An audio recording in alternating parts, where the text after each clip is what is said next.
우리 앞뒤 좌우로 한번 인사하겠습니다. 우린 좀 괜찮습니다. 인사하겠습니다. 네, 여러분 뭐가 괜찮죠? 뭐가 괜찮습니까? 오늘 말씀을 통해서 알아가 보도록 하겠습니다. 가족들과 함께 중국집에 갔습니다. 그래서 짜장면을 시켜놓고 그 가게를 둘러보는 가운데 그 가게의 글이 적혀져 있는 것을 보았습니다. 제목이 죽고 싶다고 느낄 때라는 제목의 글이었습니다.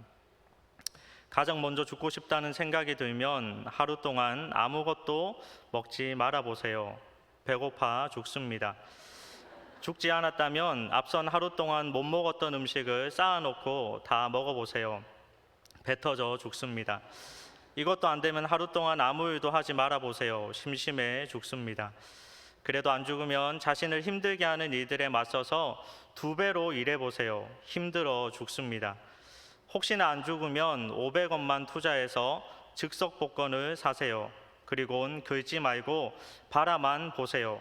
궁금해 죽습니다. 잠시 후 죽을랑 말랑할 때 긁어보세요. 반드시 꽝일 겁니다. 그러면 열받아 죽습니다. 그래도 죽고 싶다면 홀딱 벗고 거리로 뛰쳐나가 보세요. 사람들이 많이 다니는 길일수록 좋습니다. 쪽팔려 죽습니다.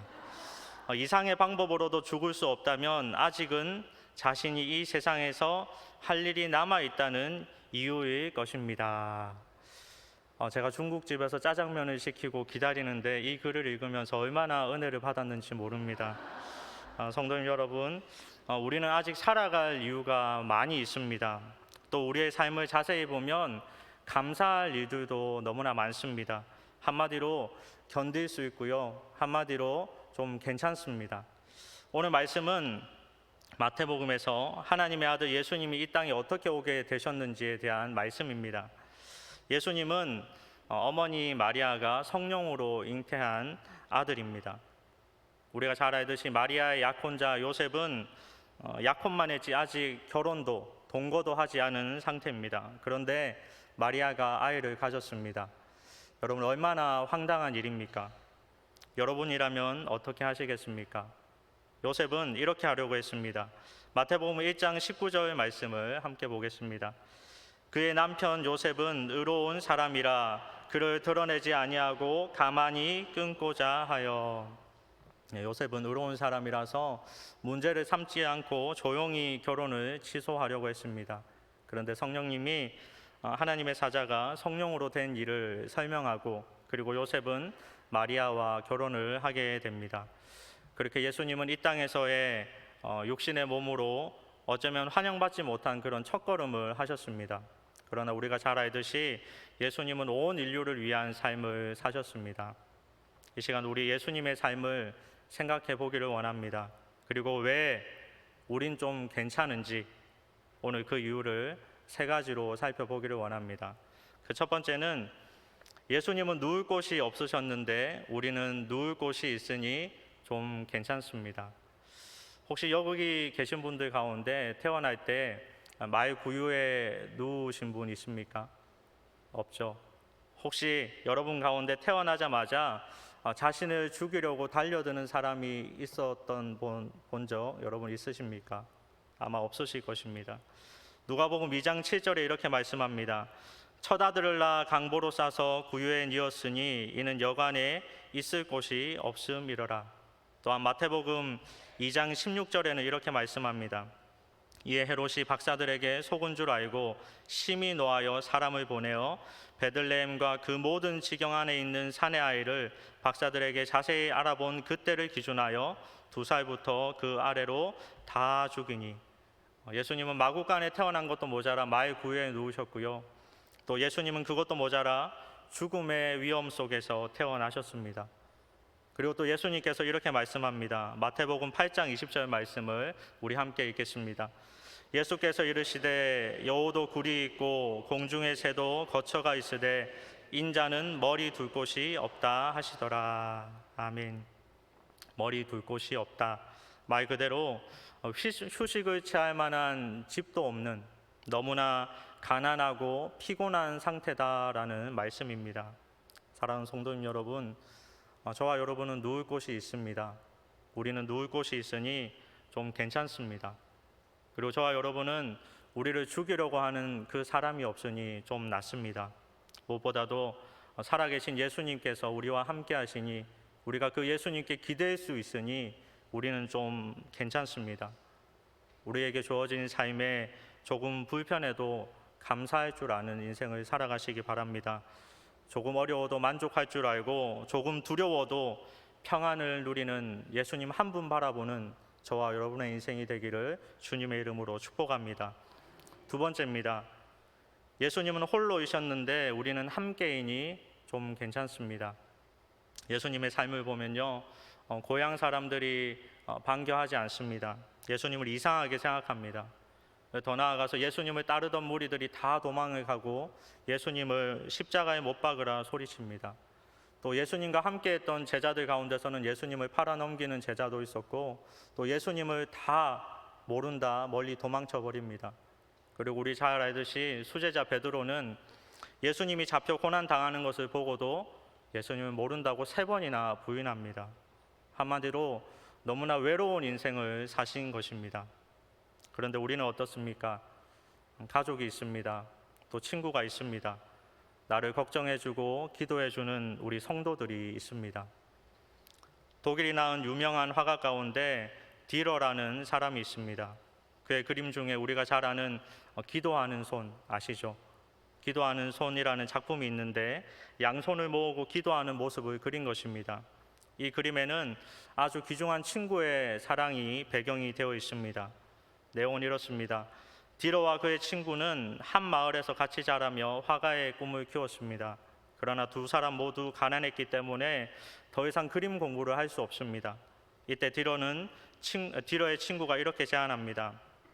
디러야, 내가 먼저 돈을 벌어서 너의 그림 공부 학비를 댈게. 나는 내가 그림 공부를 마치고 나면 너의 후원으로 그림 공부를 하면 되니까. 그래서 디러가 먼저 도시로 올라가서 그림 공부를 시작했습니다. 디러의 친구는 식당에서 손이 부르트도록 열심히 일을 해서 돈을 부셨습니다. 그리고 디러는 그림 공부를 마치고 훌륭한 화가가 되어서 고향으로 돌아가게 됩니다. 그리고 친구가 일하는 식당으로 몰래 찾아갑니다. 친구가 일하는 식당 문을 여는 순간 디러는 엄청난 충격과 감동을 받습니다. 그 친구가 식당 테이블에 앉아서 기도를 하는데 그 기도의 내용은 이렇습니다. 하나님, 저는 친구 디러의 학비를 위해 일하다가 그만 손이 굳어져 버려서 더 이상 그림을 그릴 수가 없습니다. 그러나 디러가 훌륭한 화가가 되었기에 하나님께 감사와 영광을 돌립니다. 놀라운 우정을 소유한 사람의 기도하고 있는 손, 우리가 잘 아는 기도하는 손이라는 작품입니다. 이런 찬양도 있죠. 누군가 널 위하여 누군가 기도하네. 내 마음이 괴로워서 마음이 무너질 때 그 다음 뭐죠? 누군가 널 위해 기도하네. 우리 예수님이 우리와 함께 하심을 믿으시기 바랍니다. 그리고 지금 앞뒤 좌우로 앉은 우리 성도님 보이시죠? 이분들이 하나님께서 세우신 우리의 가족입니다. 나를 위해서 기도해 주는 사람, 또 나도 이들을 위해서 기도하는 사람이 되어야 함을 여러분 꼭 기억하시기 바랍니다. 아픈 사람이 있고요, 영적으로 힘든 사람이 있고 또 가정 가운데 힘든 어려움을 당한 사람들이 있습니다. 우리가 서로 기도할 때 우리의 아름다운 공동체, 교회가 완성됨을 여러분 꼭 기억하시고, 나를 위해 기도해주는 성도가 있으니, 교회가 있으니, 또 그 가족이 있으니, 또 나를 위해 십자가에 달리신 나의 친구이자 아버지 되시는 우리 예수님이 계시니 우리는 혼자가 아닌 삶을 살고 있으니 저와 여러분은 좀 뭐라고요? 괜찮습니다. 감사하며 만족하며 살아가는 저와 여러분의 인생이 되기를 다시 한 번 더 주님의 이름으로 축복합니다. 마지막 3번째는 예수님은 십자가에 달려 죽으셨는데 우리는 그 정도는 아니니 좀 괜찮습니다. 여러분 손에 가시가 박힌 경험이 있으시죠? 손에 가시가 박히면 너무나 아리고 아픕니다. 이 작은 가시가 하나 박혔는데도 상당히 예민해지더라고요, 저는. 그런데 예수님은 십자가에 못 박히셨습니다. 예수님 옷 하나 제대로 걸치지 못하시고 맨발로 신발도 없이 골고다 언덕을 오르셔야 했습니다. 그리고 예수님 목이 마르다 외쳤지만 아무것도 마시지 못했습니다. 그리고 예수님은 33세의 젊은 나이에 십자가에 못 박히셨습니다. 여러분, 자녀 걱정 많으시죠? 자녀가 고민되시죠? 예수님은 자녀된 우리 모두를 위해서 피눈물 나는 기도를 흘리셨고 그 결과가 십자가에 못 박히심이셨습니다. 여러분, 고난이 있습니까? 우리는 좀 괜찮습니다. 어려움이 있습니까? 근심이 있습니까? 우리는 좀 낫습니다. 우리에게 고난과 어려움이 올 때 예수님의 고난과 은혜를 생각할 수 있는 저와 여러분의 인생이 되기를 주님의 이름으로 축복합니다. 그리고 이 고난을 넘어서는 더 큰 은혜가, 더 큰 복이 기다리고 있음을 기대하고 기대하면서 기도하면서 인내하면서 더 풍성한 것을 얻는 저와 여러분의 삶이 되기를 다시 한 번 더 주님의 이름으로 축복합니다. 말씀을 정리하겠습니다. 오늘 제목이 우린 좀 괜찮습니다 라는 제목입니다. 지금 삶에 만족하고 감사하며 행복할 줄 아는 저와 여러분이 삶이 되었으면 좋겠습니다. 세상적인 그런 상대적 가치를 두고 살아가는 인생이 아니라 우리 하나님께, 우리 예수님께 절대적인 가치를 두고 살아간다면 저와 여러분이 만족하지 않고 행복하지 않을 이유가 단 하나도 없습니다. 빌립보서 4장 11절에서 13절 말씀을 우리 마지막으로 함께 읽겠습니다. 내가 궁핍함으로 말하는 것이 아니니라. 어떠한 형편에든지 나는 자족하기를 배웠노니 나는 비천에 처할 줄도 알고 풍부에 처할 줄도 알아. 모든 일 곧 배부름과 배고픔과 풍부와 궁핍에도 처할 줄 아는 일체의 비결을 배웠노라. 내게 능력 주시는 자 안에서 내가 모든 것을 할 수 있느니라. 아멘. 여러분, 궁핍해도 예수님보다는 풍족합니다. 여러분, 집이 초라해도 예수님보다는 좋은 집에 살고 있습니다. 아파도 우리 예수님보다는 덜 아픕니다. 걱정이 많아도 예수님보다는 아닙니다. 나보다 더 높으신, 마땅히 더 높임 받으셔야 하는 예수님께서 그런 어려움을 당하셨는데 우리는 더 누리고 더 편안한 삶을 살고 있음을 항상 기억하면서 꽤 괜찮은 인생을 살고 있음을 만족하면서 또 감사하면서 오늘 제목처럼 우린 좀 괜찮다, 우린 좀 괜찮습니다 고백할 수 있는 저와 여러분의 인생이 되기를 주님의 이름으로 간절히 축복합니다. 기도하겠습니다. 주님, 우리에게 누울 곳을 허락하시고 함께하는 믿음의 가족들을 허락하시며 견딜 수 있는 고난만을 허락하심을 감사드립니다. 언제나 주어진 모든 것에 만족하고 감사하며 가족을 주신 것, 친구를 주신 것, 성도와 함께 신앙생활 할 수 있게 하신 것에 더욱 감사하며 우리도 좋은 중보자의 삶을 살아가게 하여 주시옵소서. 또한 고난을 이기며 더 큰 은혜를 기대하고 주님 걸어가신 그 길을 끝까지 묵상하며 은혜가 넘치는 복된 삶 살게 하여 주시옵소서. 예수 그리스도 이름으로 기도드립니다. 아멘.